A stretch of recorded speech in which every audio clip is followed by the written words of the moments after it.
नमस्कार और प्रेमियों को जय सच्चिदानंद। तो आज हम अध्याय 11 स्टार्ट करेंगे।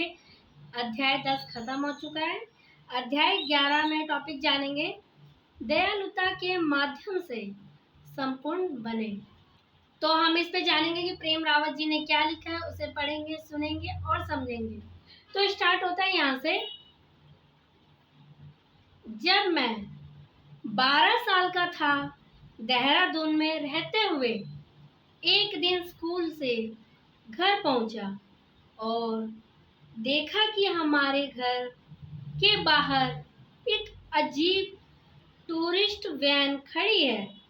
ये एक ब्रिटिश निर्माता कॉमर द्वारा बनाई गई थी, इसलिए वह वैन भारत में बनी बाकी सभी एम्बेसडर कारों से अलग दिख रही थी, जिन्हें हम अपने क्षेत्र में अक्सर देखा करते थे।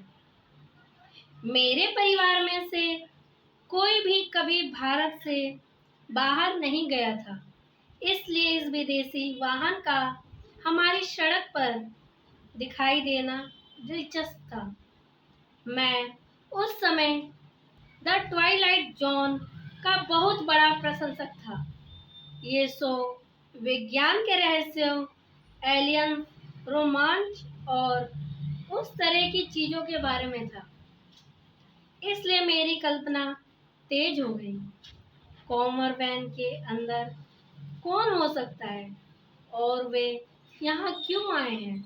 आगे है, मैं बच्चा था और जिज्ञासा से भरा हुआ था और मुझे खुद पर बहुत विश्वास था, इसलिए मैं सीधे वैन के पास गया और उसके दरवाजे खोल दिए।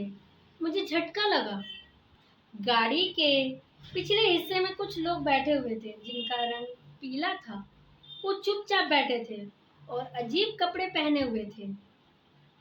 आज हम आसानी से सोच सकते हैं, अरे टूरिस्ट वैन में कुछ हिप्पी है, लेकिन उस समय इन लोगों के बारे में बहुत कुछ मेरे लिए नया था। उन्होंने विदेशी और भारतीय कपड़ों का एक बेजोड़ नमूना पहना हुआ था और पुरुष सहित उन सभी के लंबे बाल थे। मेरे लिए एक अजीब दृश्य था, लेकिन अगर गंध की बात करें तो इसकी तुलना में वह दृश्य कुछ भी नहीं था। उनके गाड़ी से बाहर निकलने पर उनमें से पसीने से तर शरीर, अगरबत्ती और अन्य चीजों की तेज गंध आई, जो जाहिर है एक बहुत लंबे गर्मी से भरे सफर के कारण एक साथ मिल गई थी। मैंने एक कदम पीछे हटकर ये समझने की कोशिश की कि मेरी आंखें और नाक मुझसे क्या कह रहे हैं।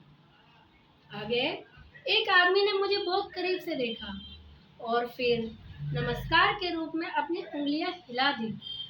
मुझे लगता है कि मैंने भी जवाब में हल्के से हाथ हिलाया, लेकिन मेरा दिमाग अभी भी उस दृश्य के बारे में सोच रहा था। धीरे धीरे ये आमने सामने का अजनबीपन एक सुंदर भावना में बदल गया। ठीक है, तो यहाँ कुछ अजनबी हैं जो निश्चित ही हमसे बहुत अलग हैं, लेकिन वे मिलनसार लगते हैं।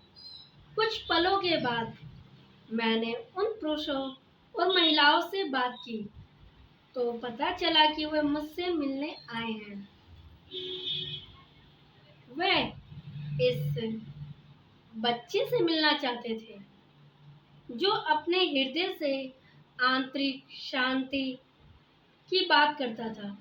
अगले कुछ दिनों में उन्होंने मुझसे ढेरों प्रश्न पूछे और मैंने जितना मुझसे संभव हुआ उनके उत्तर दिए। जैसे जैसे उनसे बात होती गई, आपसे सम्मान बढ़ता गया। उनके द्वारा प्रश्न अंग्रेजी में पूछे गए थे, लेकिन वे वास्तव में उन प्रश्नों से अलग नहीं थे जो भारतीय मुझसे हर समय पूछते रहते थे। तो ये समझने की बात है अगर आप प्रेम रावत जी को सुनना और समझना चाहते हैं तो मैं उनका लिंक डिस्क्रिप्शन में डाल रही हूँ। आप उन्हें सुनिए, समझिए और उन्हें फॉलो कीजिए। बस इतना ही। धन्यवाद।